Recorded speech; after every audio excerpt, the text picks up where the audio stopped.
Bom, Lucas capítulo 6, versículos 20 a 26. Existem alguns textos da palavra de Deus que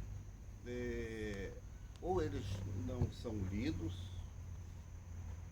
as pessoas talvez não gostem muito desses textos, ou se são lidos, eles não são compreendidos, não são entendidos, ou quando são lidos e compreendidos e entendidos, as pessoas não acreditam nesses textos, não levam a sério o seu significado mais profundo.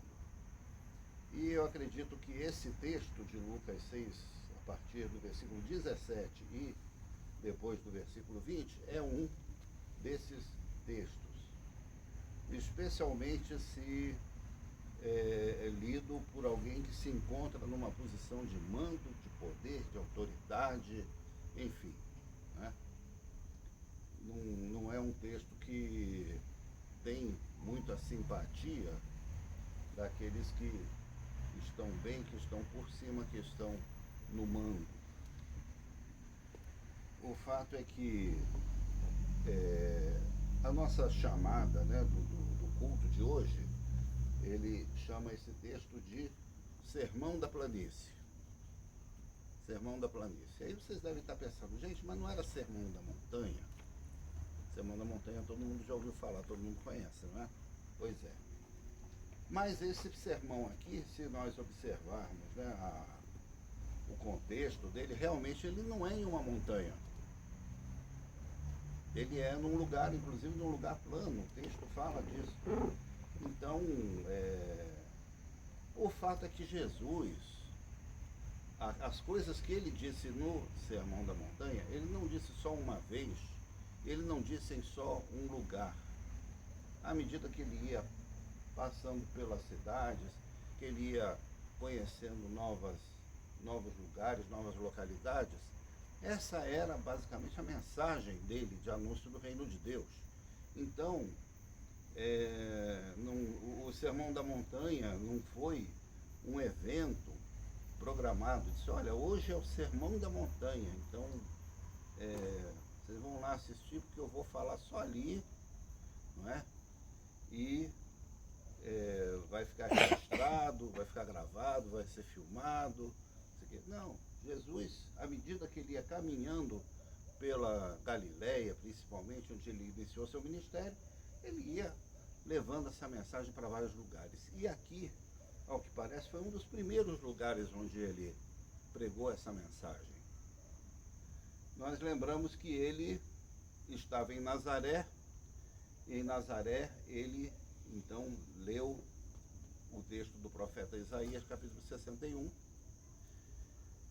dizendo que o Espírito do Senhor estava sobre ele para dar boas notícias aos pobres, até o texto grego usa o verbo evangelizar, evangelizo, dar boas notícias aos pobres, aos oprimidos, aos encarcerados, não é? Aos doentes, aos enfermos, a toda essa classe de pessoas que estava desfavorecida na sociedade, que estava de alguma forma excluída. Foi o eixo da palavra de Jesus na sinagoga de Nazaré. E isso por si só já provocou uma grande celeuma, uma grande controvérsia, e ele acabou tendo que se afastar da sua própria cidade, onde ele tinha sido criado, por causa da declaração que ele fez na sinagoga. Mas o que ele passou a fazer a partir dali foi justamente cumprir aquilo que ele havia lido. Ele diz, olha, hoje começou a se cumprir essa escritura que eu acabei de ler para vocês. Isso aqui agora é realidade.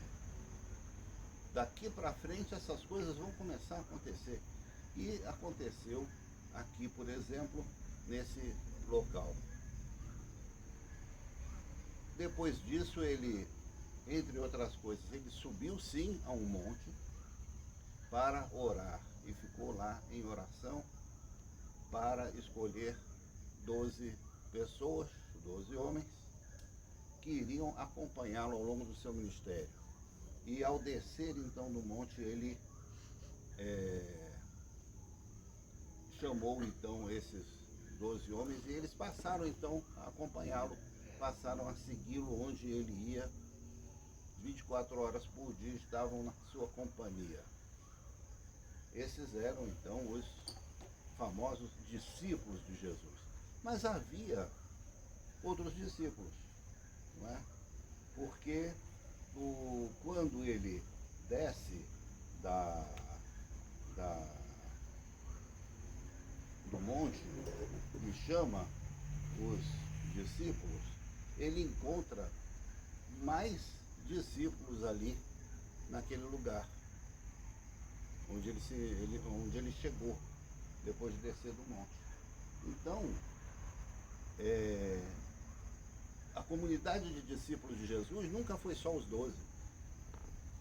Ele tinha outros homens e outras mulheres que também o seguiam, mas não literalmente, não indo lado a lado com ele, de cidade em cidade, como aqueles que ele tinha escolhido para ficar mais próximos dele.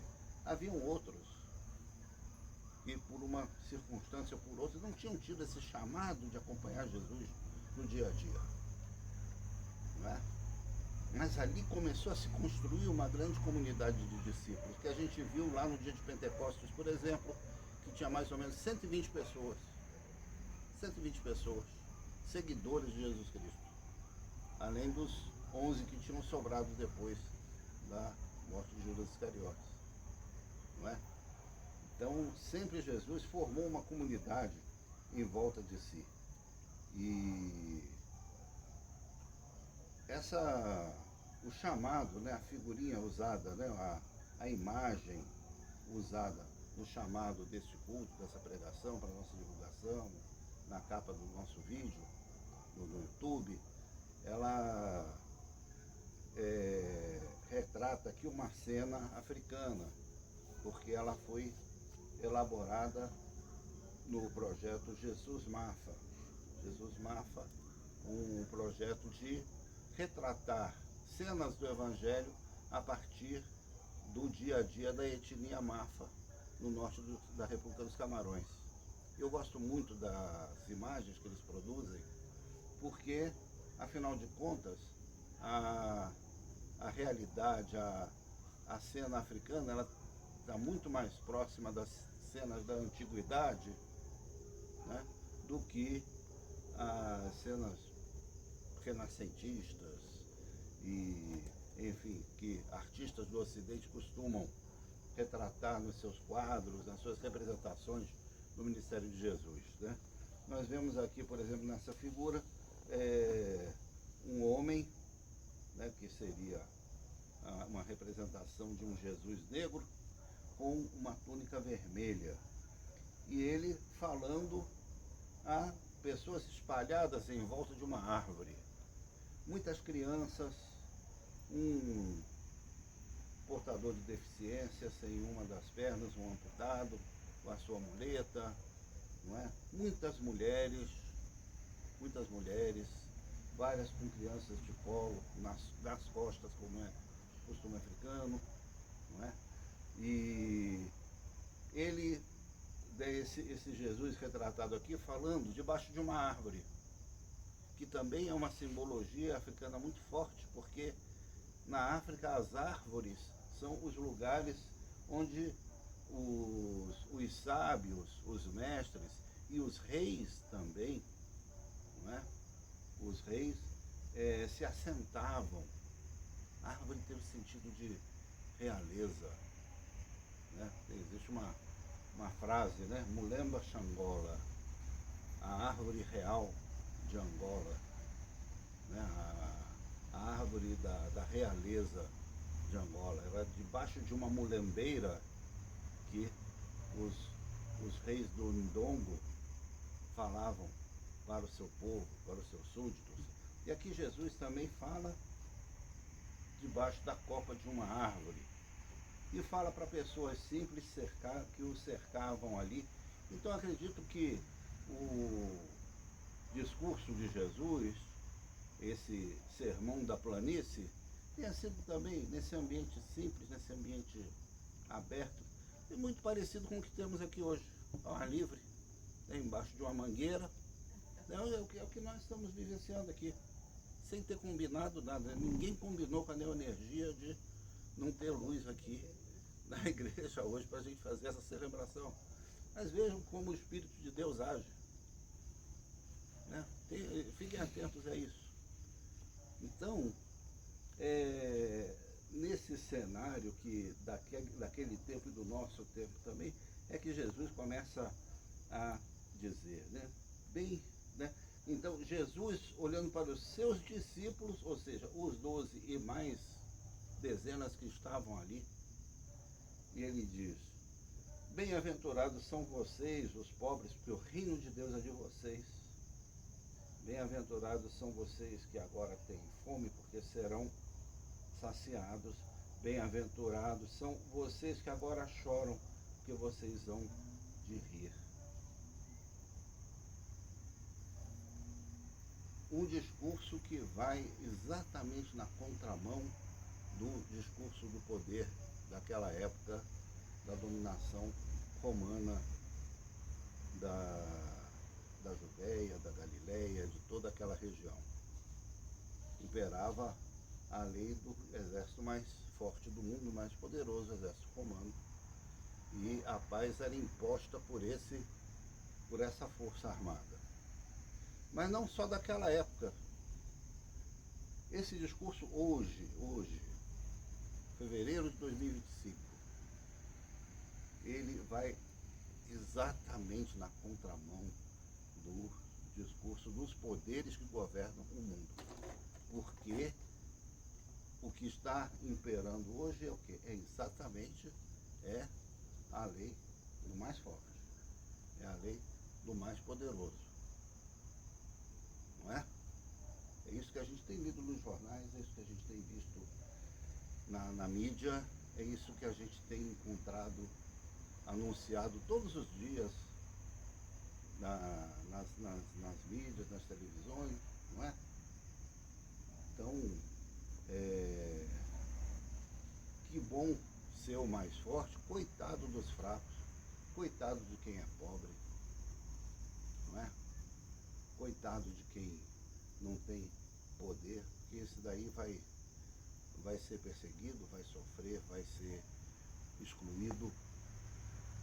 É esse o grande discurso do poder do mundo que a gente vive e a gente vê então o choque frontal entre o discurso de Jesus e o discurso, né, do poder que está no mundo.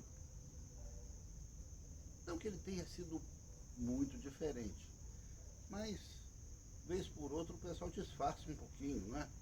Ameniza um pouco, procura agradar um pouco aqueles mais carentes, né, mais pobrezinhos e tal, mas agora nem isso, não é?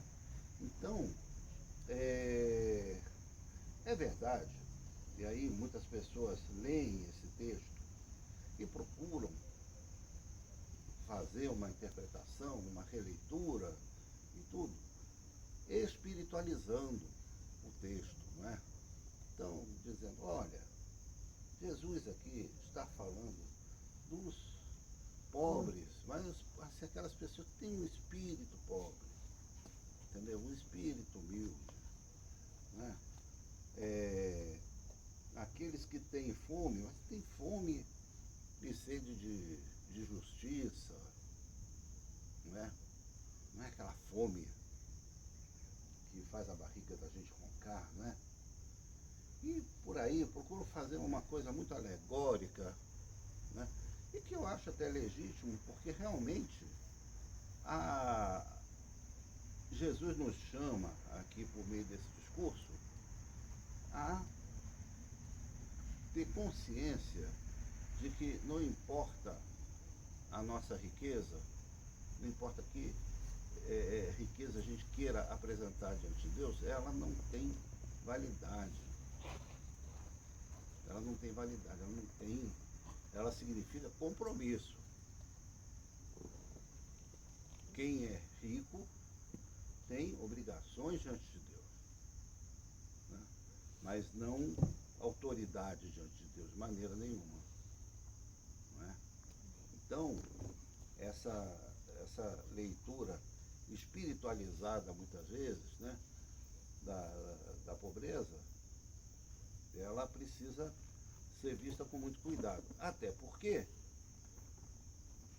naquela hora, nesse ambiente aqui, nesse lugar em que Jesus, nessa planície onde Jesus está pregando, ele não está pregando para pessoas espiritualmente pobres, espiritualmente famintas, que choravam espiritualmente.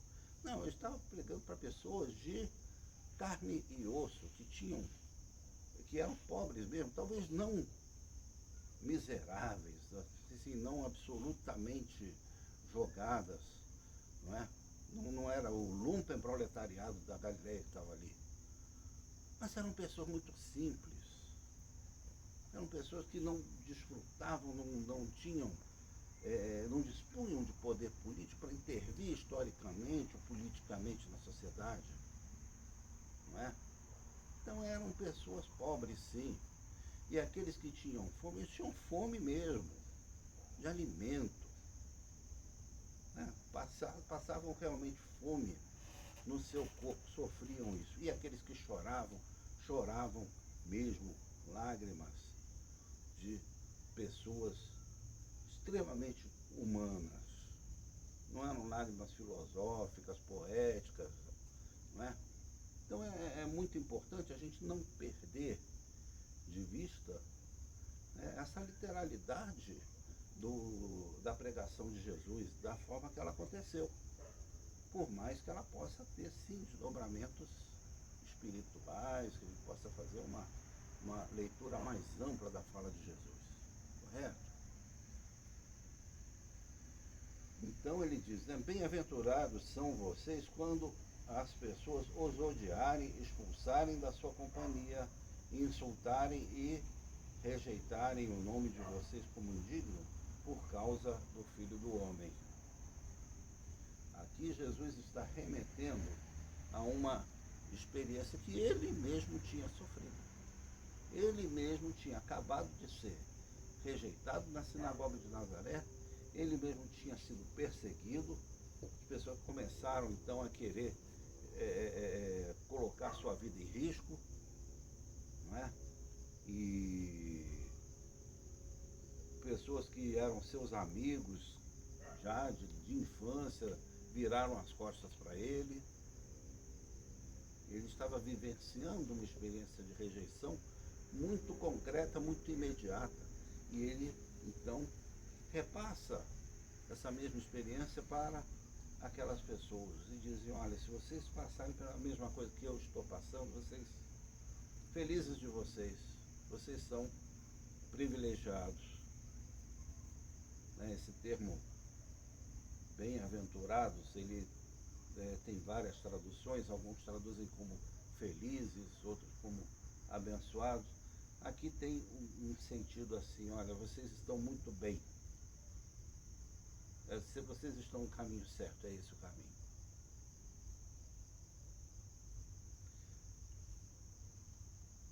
Alegrem-se naquele dia e exultem, porque grande é a recompensa de vocês no céu.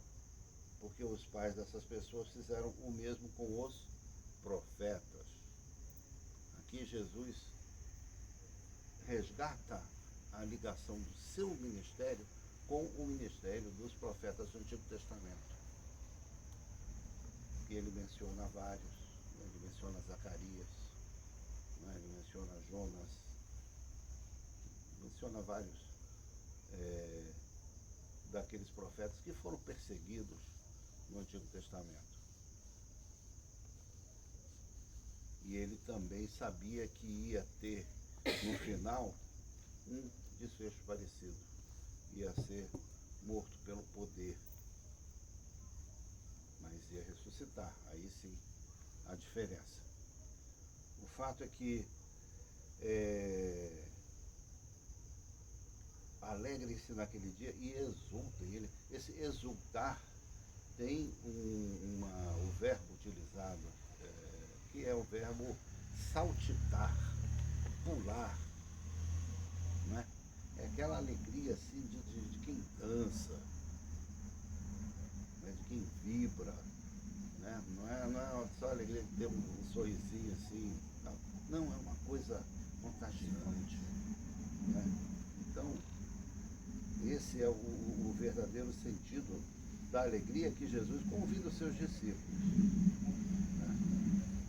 Por outro lado, e aí ele faz então a segunda parte do seu discurso, e ele se dirige a outras pessoas, não aos seus discípulos, mas a outras pessoas que não necessariamente estavam ali. Ele diz o seguinte: ai de vocês que agora estão sendo fartos, porque vocês vão passar fome. Ai de vocês que agora estão rindo, porque vocês vão lamentar e chorar. Ai de vocês quando todos os elogiarem, que os pais dessas pessoas fizeram o mesmo com os falsos profetas.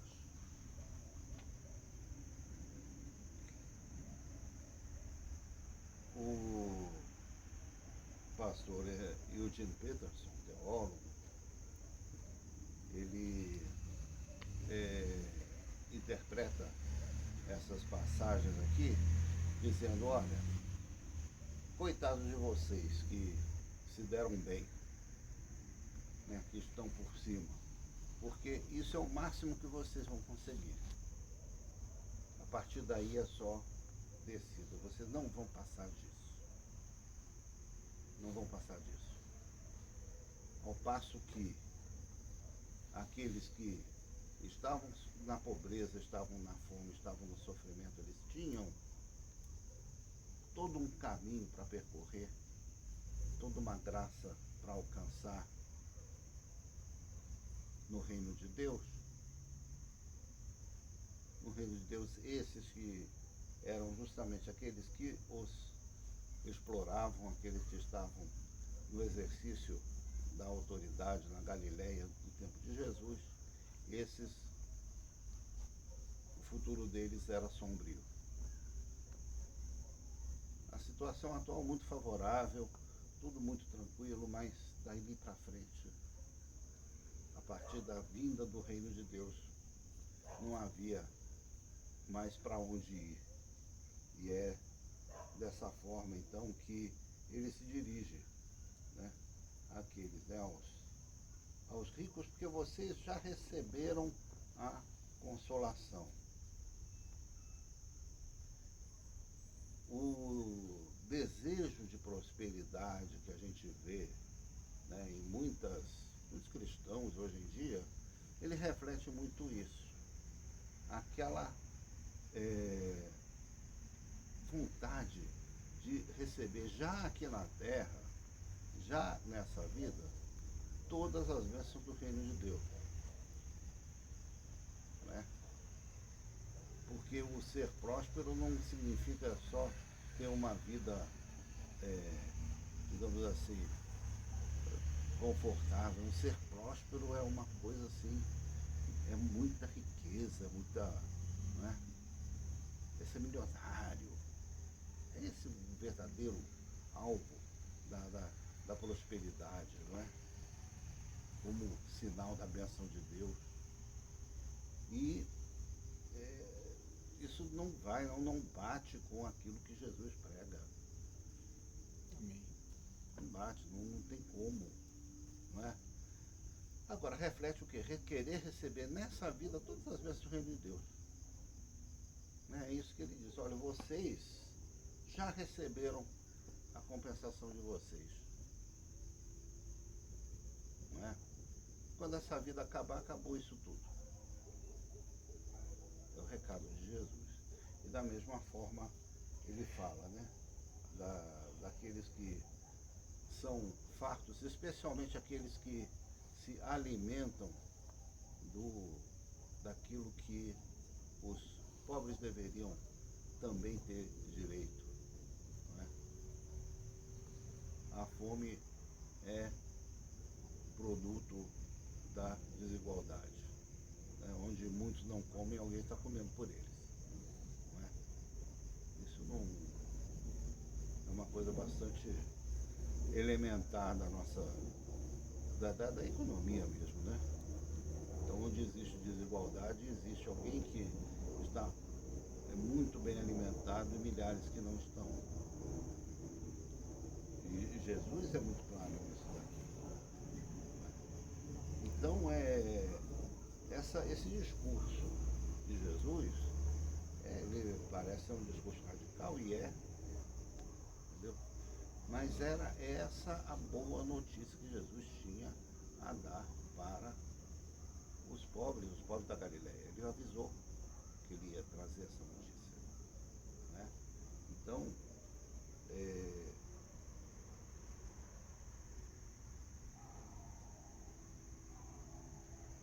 quando Jesus elogia, então, os pobres, os que têm fome, né, os que sofrem, né, ele também está se dirigindo para a comunidade da igreja primitiva. Aqueles que foram os leitores do Evangelho de Lucas. Lucas escreveu esse evangelho para uma comunidade que estava se espalhando por diversas cidades da Europa e que estava enfrentando também perseguição, fome, doença e prisão e tudo isso. Né? Então essa mensagem dirigida àquelas pessoas ali, reunidas ali na planície, ela serviu também para dezenas de cidades, especialmente na Europa, onde Paulo, Silas, Lucas, Barnabé e outros apóstolos espalharam comunidades cristãs por esses lugares e viram essa comunidade também sendo perseguida, também tendo que testemunhar na dificuldade. E aí ele resgata a mensagem desse sermão para essas pessoas. Foi também uma força, foi também uma mensagem preciosa para aquelas comunidades, para que elas resistissem, para que elas tivessem a certeza de que iriam viver em um reino onde as coisas seriam diferentes e iriam ser exatamente o oposto daquilo que elas estavam experimentando em vida. Né? Uma mensagem de esperança também. E essa mesma mensagem de esperança deve servir para nós também. Né? Nós, eventualmente, não somos nem tão pobres, nem tão famintos, então, mas a gente precisa ter a consciência de que nós precisamos ser pobres. Precisamos ter fome e sede de justiça. Precisamos ser humildes na presença de Deus. Né? Precisamos testemunhar da pessoa de Jesus Cristo, mesmo que não agrade, né, ao mundo, ao ambiente que a gente vive. Nós somos chamados a testemunhar Jesus Cristo. Né, porque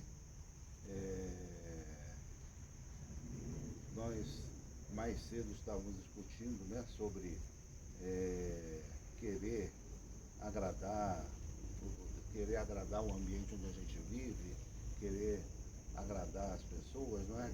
Então, esse versículo me chama muita atenção, né? Porque ai de vocês quando todos os elogiarem, porque os pais dessas pessoas fizeram o mesmo com os falsos profetas. Às vezes a gente tem uma certa preocupação com a unanimidade, né? A preocupação de agradar todo mundo. A gente vive numa sociedade onde há pessoas que querem também agradar todo mundo. Nas redes sociais a gente vê isso muito nitidamente, muito presente. Não é? E aí eu me lembro de uma célebre frase de Nelson Rodrigues, né? Toda unanimidade é burra. toda unanimidade é burra.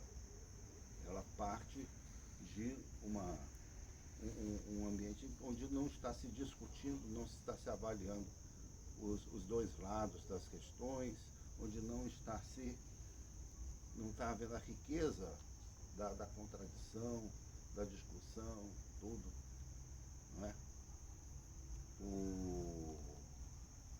Uma vez falaram para Chico Buarque de Holanda, numa fase da sua carreira, que ele estava indo muito bem, e, enfim, foi o auge da popularidade dele.